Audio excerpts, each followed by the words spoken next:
오늘 하나의 미래라는 제목으로 말씀을 증거할 텐데요. 먼저 요한복음 12장 20절에서 26절까지 말씀 한 절씩 저와 여러분이 교독하겠습니다.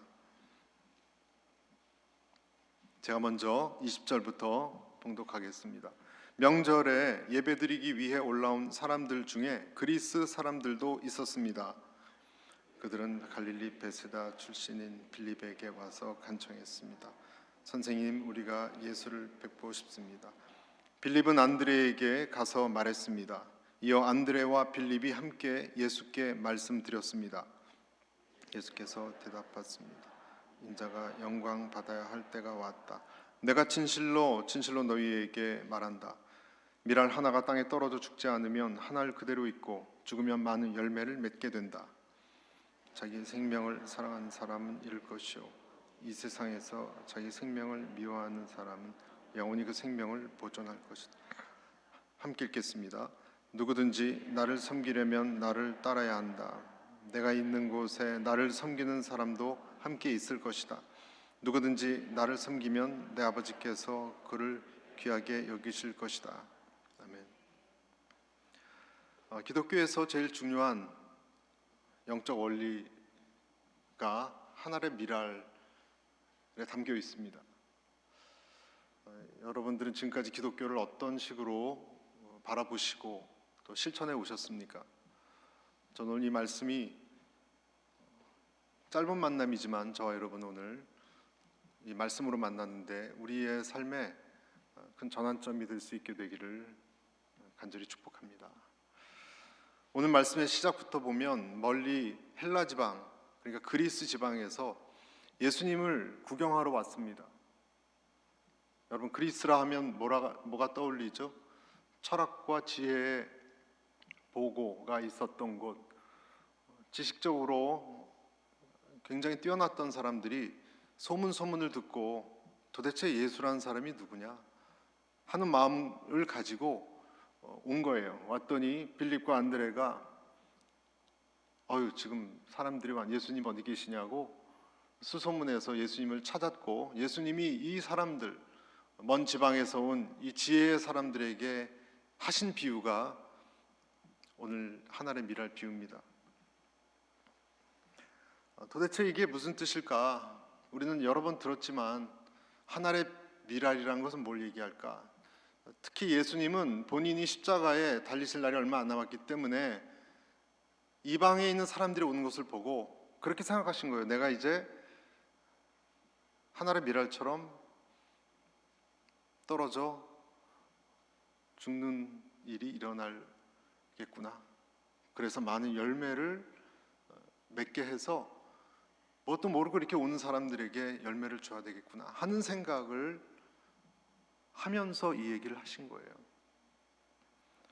그런데 이것은 그렇게 쉽게 이해될 수 있는 것이 제자들에게도 그렇고 멀리서 온 이방 그리스 사람들에게도 마찬가지였습니다.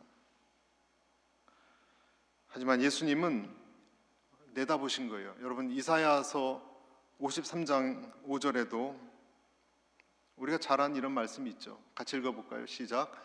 그가 찔림은 우리의 허물을 인함이요 그가 상함은 우리의 죄악을 인함이라.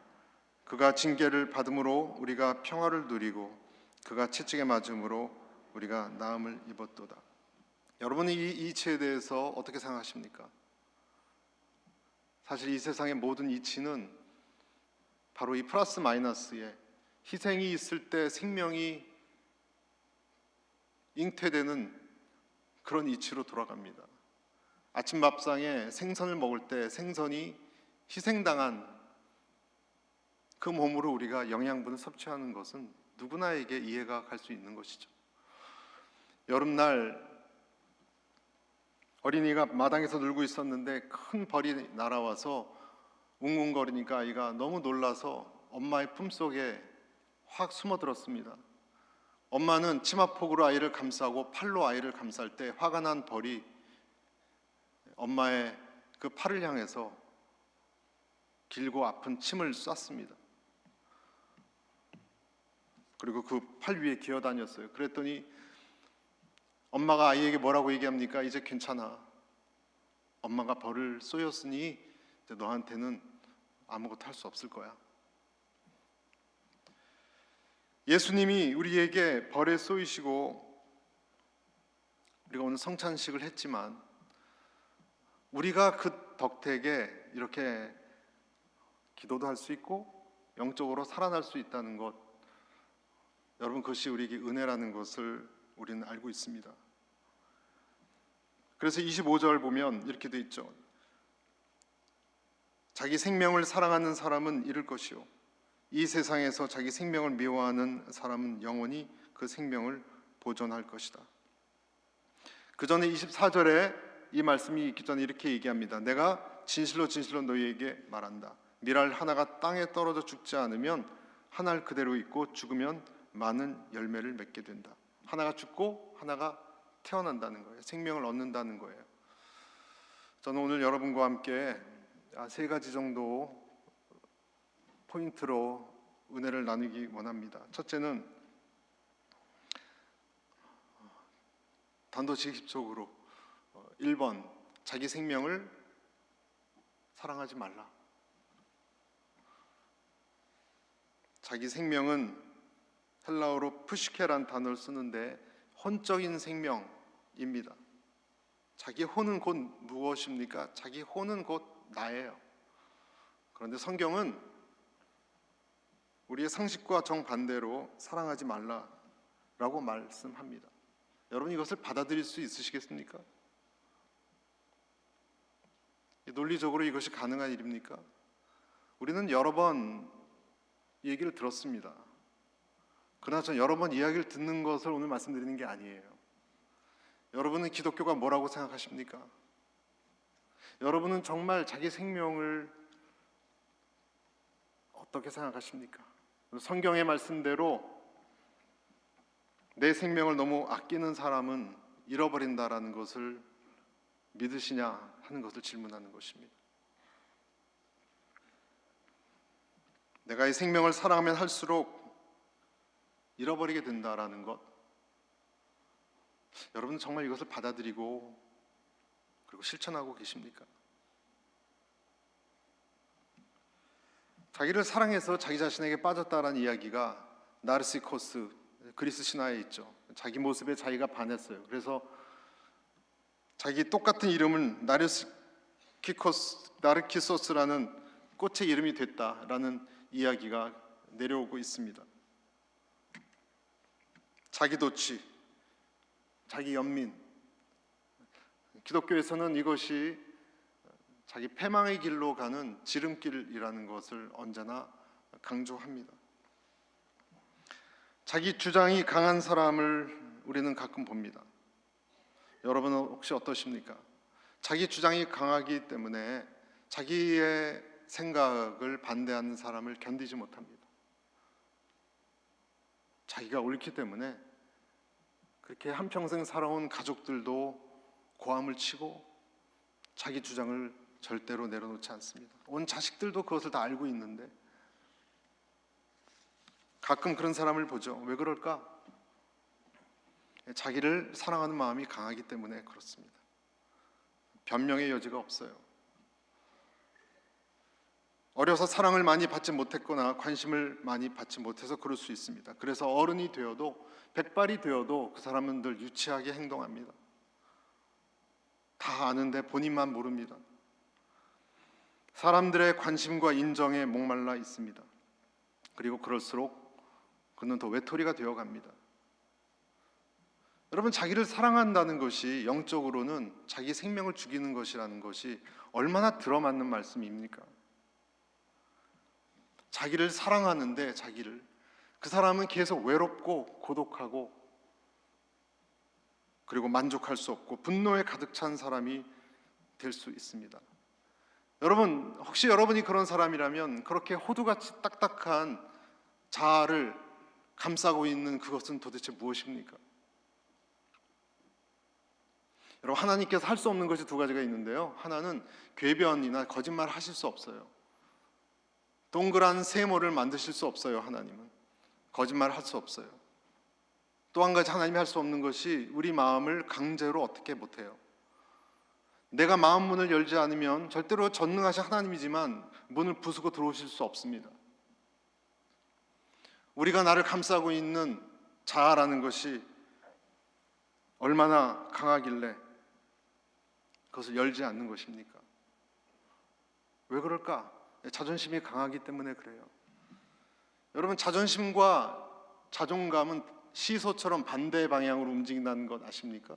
자존심이 강한 사람은 자존감이 낮은 사람이에요. 맞죠? 자존감이 높은 사람은 자존심이 세지 않습니다. 자기가 상처당할 것 같고 위험하기 때문에 화를 내는 것입니다. 하나님께서는 그 사람을 붙들기 위해서 때때로는 그 문을 녹이려고 두드리고 접근하십니다. 때로는 그를 사랑하기 때문에 사망의 음침한 골짜기 같은 곳으로 인도도 하십니다. 그래서 고린도후서 1장 9절에 이런 말씀이 있어요. 우리는 마음에 사형 선고를 내려야 했습니다. 그렇게 된 것은 우리 자신을 의지하지 않고 죽은 사람들을 살리시는 하나님만 의지하도록 하기 위함이었습니다. 그걸 터뜨리고 깨뜨려야 하나님 나라에 들어올 수 있기 때문에 여러분, 그것이 깨지지 않으면 우리는 교회를 20년, 30년을 다녀도 절대로 기독교의 풍부한 진수를 맛보지 못합니다. 도나스를 먹었는데 도나스 안에 있는 잼까지 도달할 수 없는 것과 똑같아요. 겉으로 크리스찬일 뿐이에요. 여러분과 저의 자아가 깨어져서 그 안까지 주님이 진입하지 않으면 우리는 교회를 헛다니는 것과 마찬가지입니다. 여러분은 어떻습니까?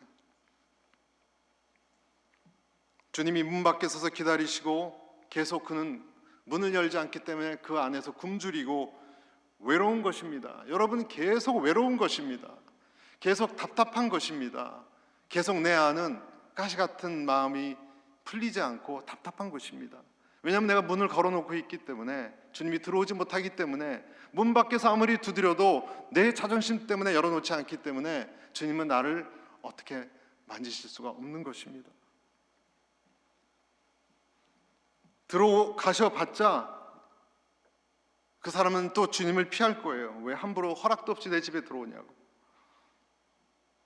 그래서 준비가 되기 전까지 그 사람은 하나님을 잘 모를 수 있습니다.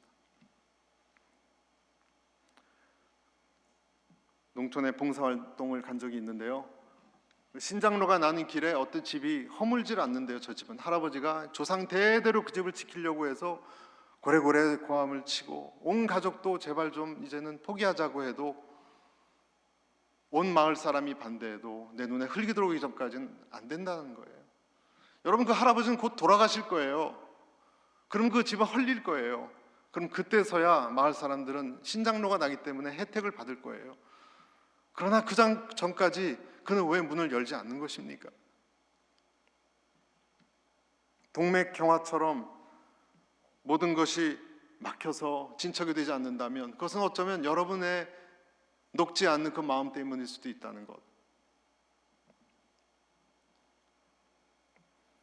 우리의 상처 때문에, 내 위신 때문에, 내가 지금까지 어떻게 살아왔는데 이런 마음은 충분히 이해합니다. 그러나 예수님 앞에서는 그런 것이 엎드려져야 되고 내려놓아져야 합니다. 할렐루야. 예수님보다 더 중요한 것은 없어요. 예수님 이외에 더 중요한 것이 있다는 그 생각이 잘못된 거예요. 내가 그렇게 중요하지 않습니다. 주님과 비교해 보면 이 세상에서 당신의 삶에 일어난 일들은 그렇게 중요하지 않습니다. 사람들이 나에 대해서 수군거린다고요? 그런 것은 그렇게 중요하지 않습니다. 사람들이 나를 미워해도 그것이 그렇게 중요한 것이 아닙니다. 내가 무엇을 많이 가졌다고 해도 그것이 그렇게 중요한 것이 아닙니다. 내가 적게 가졌다고 해도 중요하지 않습니다. 내가 억울하게 핍박을 당한다고 해도 그렇게 중요한 것이 아닙니다. 여러분이 유명해지고 권세를 잡았다고 해도 그렇게 그것은 중요한 것이 아닙니다. 심지어는 당신이 죽는다고 해도 그것은 그렇게 중요한 문제가 아닙니다. 하나님이 중요합니다. 하나님을 따르는 것이 중요합니다. 하나님을 따르면 살아나기 때문에 그렇습니다. 두 번째로 오늘 비유는 어떤 것을 가르치는가? 2번, 예수님을 섬기라는 것입니다. 우리 많이 들었죠. 그러나 여러분, 1번과 생각해서 우리가 생각해 봅시다. 내가 내 생명을 중요하게 여기지 않으려면 반드시 예수님을 바라봐야 돼요. 예수님을 섬겨야 돼요. 예수님에게 내 마음이 홀리면 나는 그렇게 중요해지지 않아요. 신앙이란 예수님에게 홀리는 거예요. 시선을 주님께 돌리는 거예요. 오늘 주님께서 우리에게 하시는 말씀, 너는 나를 바라봐야 산다. 여러분, 그리스 지방에서 온 사람들은 지식으로, 그 지혜가 많은 사람들은 예수님을 이해하고 파악하고 정말 어떤 분인지 평가하려고 했는데, 예수님은 오늘 이 이해할 수 없는 하나의 미랄 비유를 하고 계십니다. 이해를 했겠습니까? 예수님이 그 안에 들어간 것. 여러분, 기독교에, 우리 신앙에 예수님이 우리 안에 들어올 때 어떤 것이 일어나는 거죠. 그분이 내게 들어올 때 내가 주님과 연합하게 되는 것이고, 소위 변했다 그러는 것이고, 여러분, 저는 이것을 어떻게 논리적으로 설명할 수가 없어요. 기독교는 논리적이지 않아요. 기독교는 논리적으로 어떤 순서에 따라서 되어지지 않아요. 불가능합니다. 설명이 안 되는 거예요. 그냥 임하는 거예요.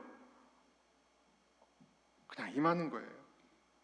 밀 하나가 땅에 떨어져 죽는 경험과 비슷합니다. 언제 그렇게 되는가? 우리 삶에 어떤 것이 땅에 떨어지는 것처럼 높은 위치에서 떨어지는 경우가 있습니다. 여러 가지 모양으로, 여러 가지 속도로. 그때 우리는 곤두박질 치면서 비명을 지릅니다. 믿음이 있다는 사람도 마찬가지입니다. 여러분, 어떤 공식으로 해결되지 않습니다. 대학병원에서 신방하다가 어느 아주머니가 의사 선생님한테 무슨 얘기를 들었는지 엄마야 그러고 주저앉는 것을 봤어요. 복도 밖에서 엄마야 하고 주저앉았어요. 무슨 얘기를 들었는지 모르겠어요.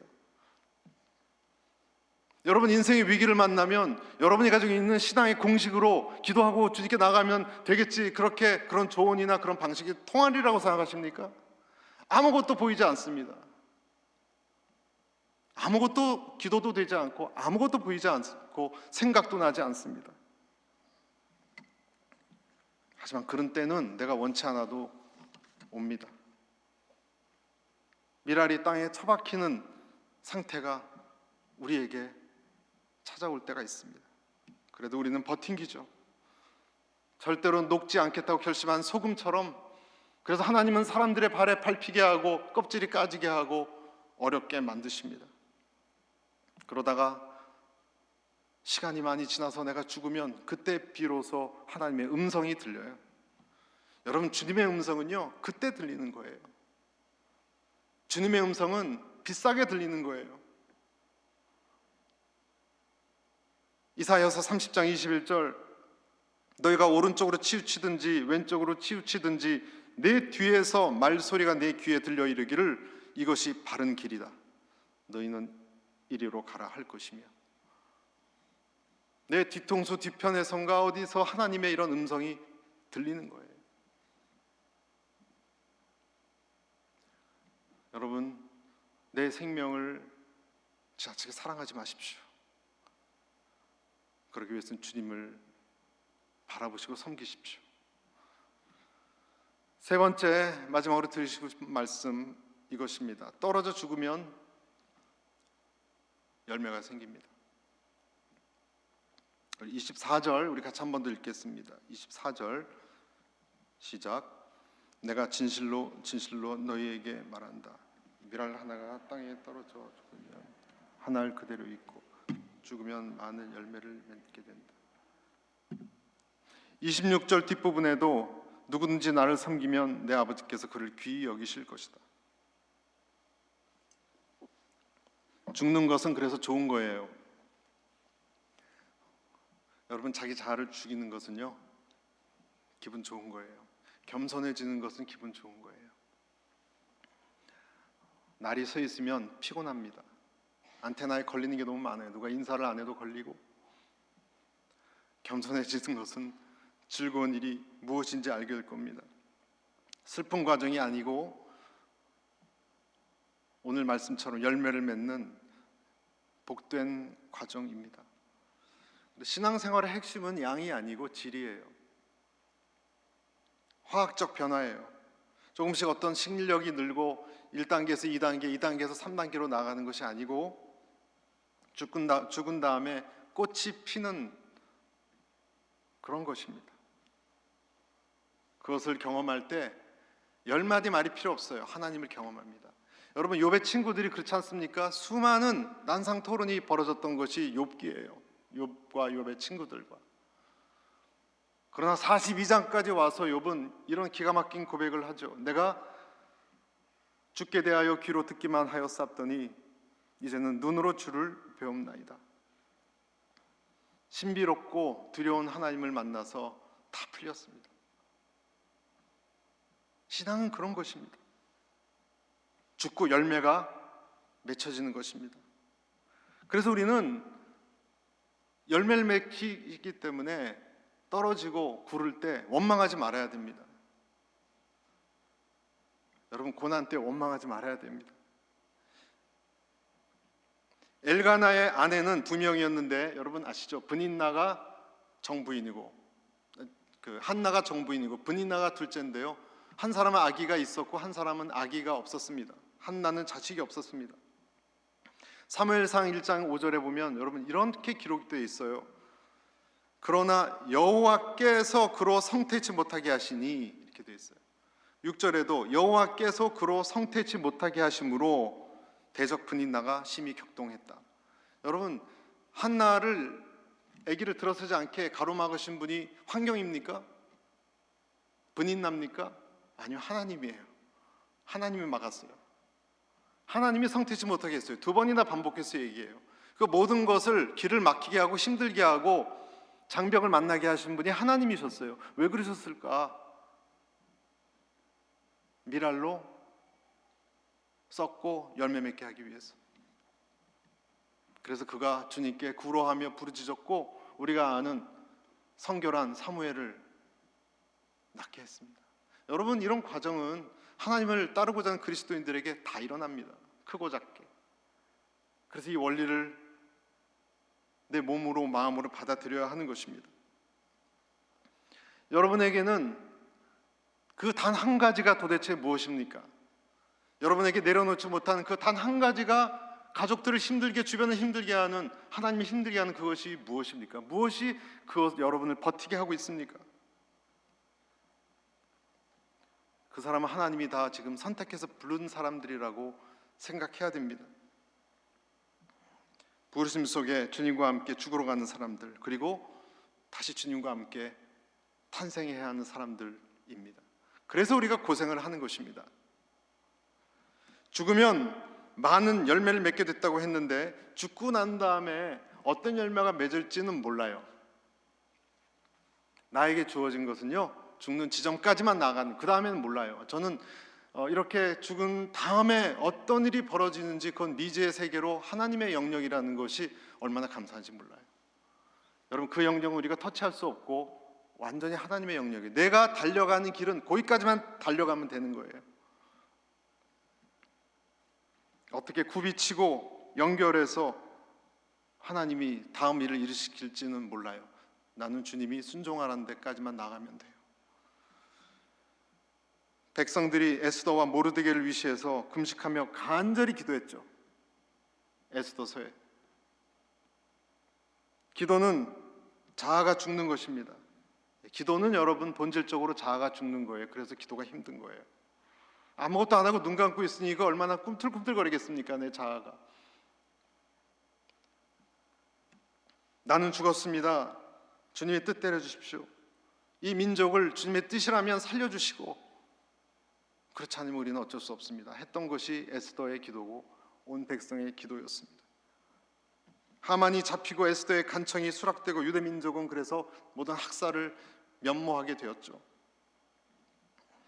내가 죽는 그 과정에서만 하나님이 움직이셨어요. 여러분이 죽지 않으면 하나님이 움직이시지 않아요. 절대로 불변하는 원칙이에요.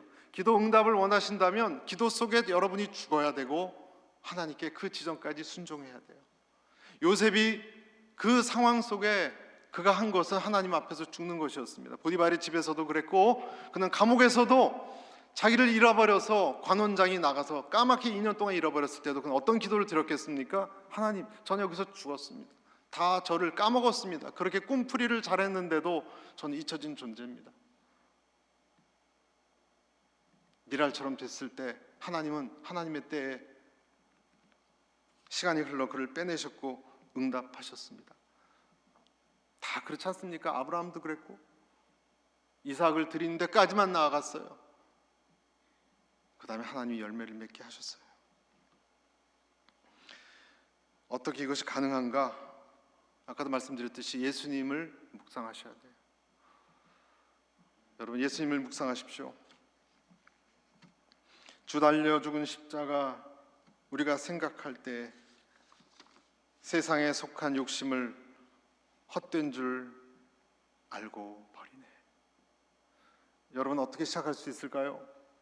여러분의 생각과 주장을 버리십시오. 아내의 말을 들으십시오. 남편의 말을 들으십시오. 간청하는 자식들의 말을 들으십시오.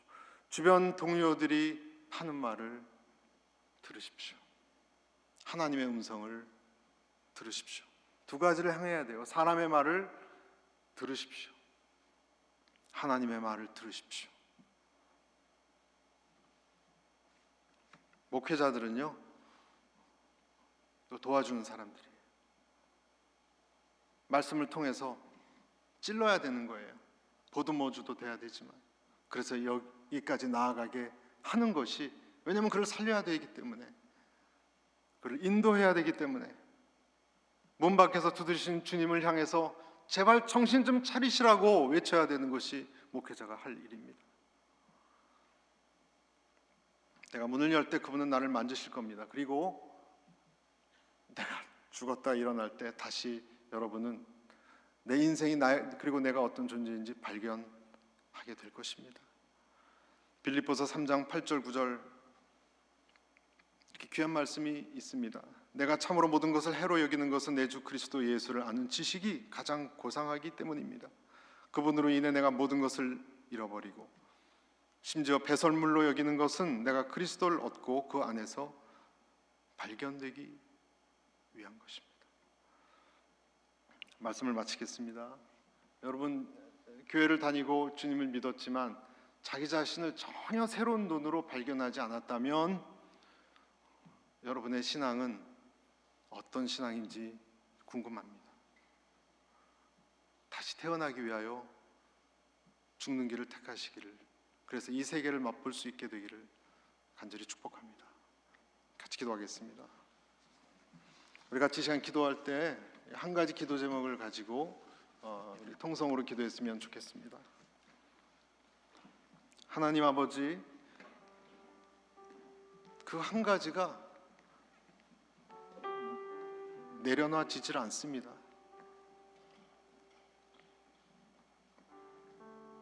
너무 소중하고 너무 간절한 내 자신을, 내 자아를 평생을 사랑하기 위하여 나왔는데, 살아남으려고 했고 애쓰고 노력했는데,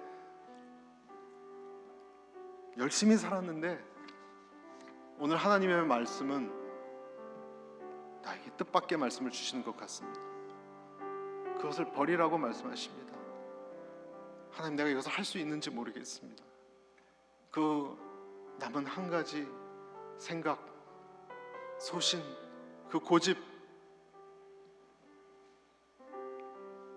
주님 앞에 내어놓게 하여 주옵소서. 그래서 하나님, 내게 신앙이, 이 진수가 내 안에 흘러들어오게 하여 주옵소서.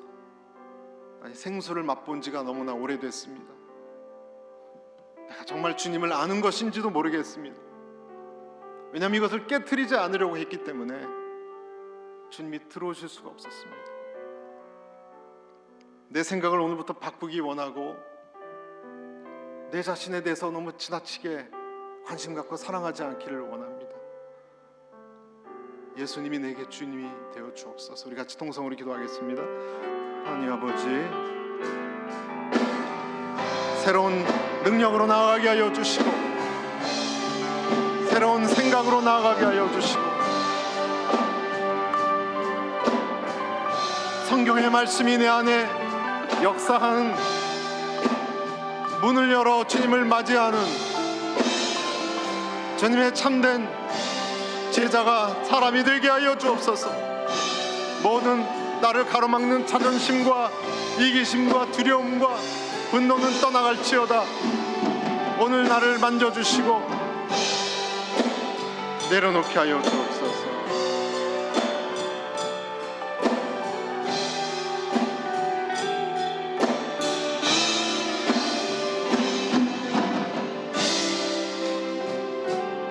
오늘의 말씀이 내 깊은 곳까지 들어오시게 하심을 감사합니다. 이 새로운 깨달음과 순종의 씨앗이 오늘 이후로 나를 바꾸는 동력이 되게 하여 주옵소서. 예수님 이름으로 기도드리옵나이다. 아멘.